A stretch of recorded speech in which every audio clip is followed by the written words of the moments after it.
জামালপুর সদর ৫ আসনে বাংলাদেশ জাতীয়তাবাদী দল বিএনপির মনোনীত প্রার্থী অ্যাডভোকেট শাহ মোহাম্মদ ওয়ারেস আলী মামুনকে চড়াকাটি ব্রিজে শুভেচ্ছা জানানো হয়েছে। জামালপুর থেকে আবুল কাশেমের পাঠানো তথ্য ও ভিডিও চিত্রে দেখুন বিস্তারিত। জামালপুর সদর ৫ আসনে বাংলাদেশ জাতীয়তাবাদী দল বিএনপির মনোনীত প্রার্থী অ্যাডভোকেট শাহ মোহাম্মদ ওয়ারেস আলী মামুনকে চড়াকাটি ব্রিজে শুভেচ্ছা জানানো হয়েছে।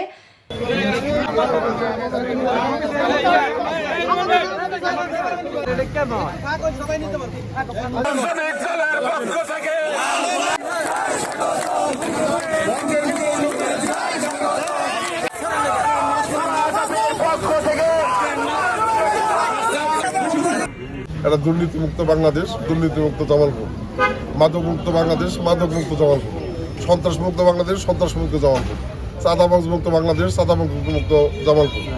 সেই স্বপ্ন নিয়ে বিএনপি আগামী জাতীয় নির্বাচনে অংশগ্রহণ করছে। এ সময় তিনি বিভিন্ন ইউনিয়নের পথসভায় বক্তব্য রাখেন। জামালপুর প্রেস ক্লাবে সাংবাদিকদের সাথে মতবিনিময় শেষে তামুলতলা এক সমাবেশ করেন। জামালপুর সদর ৫ আসনে বাংলাদেশ জাতীয়তাবাদী দল বিএনপির মনোনীত প্রার্থী অ্যাডভোকেট শাহ মোহাম্মদ ওয়ারেস আলী মামুনকে চড়াকাটি ব্রিজে শুভেচ্ছা জানানো হয়েছে। এ সময় তিনি বিভিন্ন ইউনিয়নের পথসভায় বক্তব্য রাখেন।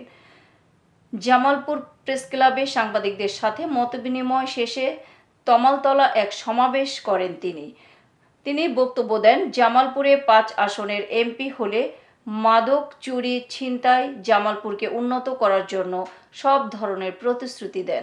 জামালপুরে ৫ আসনের এমপি হলে মাদক চুরি ছিনতাই জামালপুরকে উন্নত করার জন্য সব ধরনের প্রতিশ্রুতি দেন। রাত ৮টা পর্যন্ত এই সমাবেশে তিনি বক্তব্য রাখেন।